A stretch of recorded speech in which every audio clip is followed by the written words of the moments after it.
Hi there, JJ here with a new video on the JJ Decide channel. If you like the video, give it a like, and without further ado, let's get into the video. Today I'll be going over BoneRooms, an arcadey free-to-play game that is really fun with friends, that I found while scrolling through the multiplayer free-play games. To begin, I'm going to go over the game modes. First is the free-for-all, which is a last alive between all of the players. Then there is a red versus blue, which is two teams going against one another to be the last team standing. And finally there is co-op, which is all the players trying to survive for as long as possible together. While there is a multiplayer for these game modes, they're mostly to play with friends, because the servers with people are non-existent. This little bitch. This one guy! I'm in there. I'm Tickle tip. Ready up! Okay, ready. Come on, tickle tip. Oh, I got kicked. Now to the items. The items in the game have a lot of utility. Some have different effects depending on if you do them on the enemies or on players. Starting off, I'm going to go over all of the placeable items. First, we have the glue, which can be placed on the ground. When placed, the glue will slow down anything that runs over it for a few seconds, making it good to use when you're in a chase. Next, there's the landmine, which can also be placed on the floor.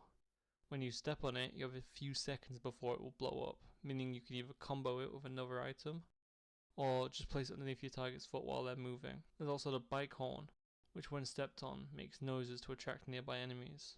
Finally, there's the dummy, which when placed, the enemies will view it as the player and attack them. Then, there's the projectiles, which is either items that can launch a projectile or the item itself is the projectile, which starts us off with the gun. The gun can shoot both players and most enemies. It will kill an enemy, but it will just slow down a player. Upon firing the gun, however, it cannot be used again. Then there is a rocket launcher, which is one of the few weapons you need to be extra careful with, as you can kill yourself if you're too close to the explosion when it goes off. Like the gun, it can be fired to kill most enemies, but unlike the gun, the rocket launcher can kill multiple within a group, as well as being able to kill other players. Now for the two throwable projectiles. I'll cover them both at once because they're pretty similar. You throw them and they explode, but while the flashbang explodes with light that blinds anyone who's looking at it for a few seconds, the smoke bomb explodes and creates a giant cloud of smoke, which obscures the view of everyone within the area. There's also the more defensive items that you can use in an instant to get you out of harm's way, even just for a little while. The first is a teleporter, which can save you depending on how lucky you are. This is due to the teleport, just teleporting you somewhere random, so you can technically be teleported into a worse situation. The stun gun gives you a second chance if something grabs you, acting as a passive item that goes off when you're grabbed, killing whatever grabbed you. Then there's swap. Swap is another defensive item, but one that could be used offensively against players, as it lets you swap places with enemy and player alike, as long as they're within a certain distance. If you use an enemy, they stop chasing you and walk in whatever direction you were in when you swapped. Then the final defensive item is a trumpet, that when played would make a loud noise, stunning enemies within a distance for a little bit, but uses 50% of its charge to do so. You can also just play it normally, but as far as I'm aware, that doesn't do anything. Now, onto the support items, which help both you or a teammate directly. Starting with an energy shot, it gives you back your stamina and lets you have seemingly infinite stamina for a short period of time. Then there is speedy shoes, which makes you really fast for a short period of time, and pairs quite well with the energy shot.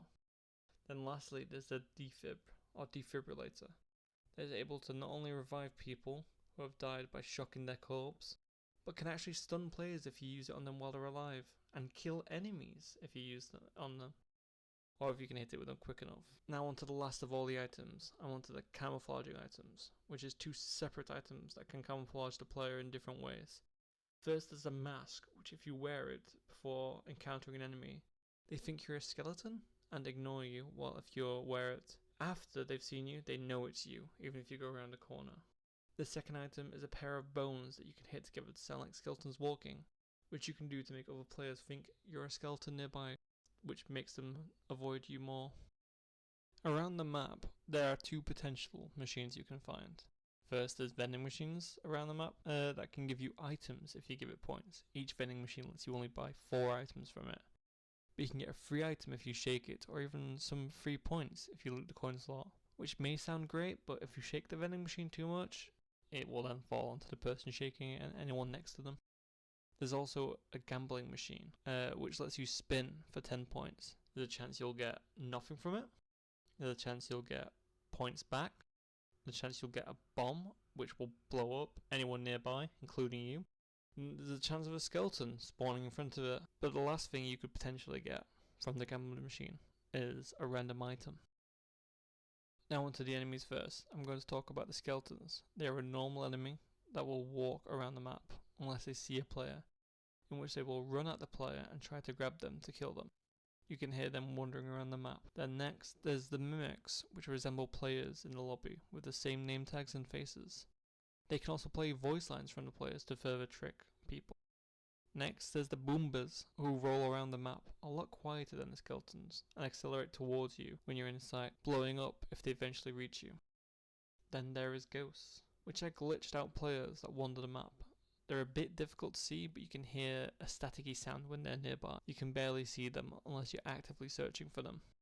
Then the last enemy to talk about is the Skellyquins. They're like weeping angels in Doctor Who, not being able to move if you're looking at them. They, I believe, need to see you to be able to attack you, which means if you're watching everywhere near you, you have a much better chance of surviving them.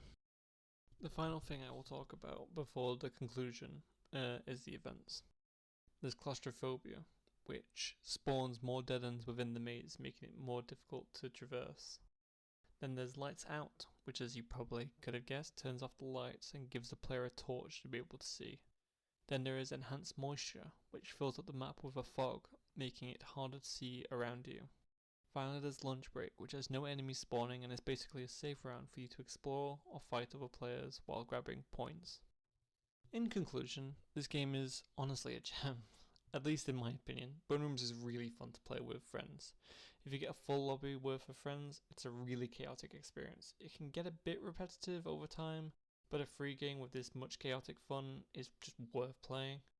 When I found the game originally, I didn't think much of it, but as I played it, I loved learning how the different items worked, and even up until the start of writing this video, I started out finding more ways to use items that I hadn't seen previously.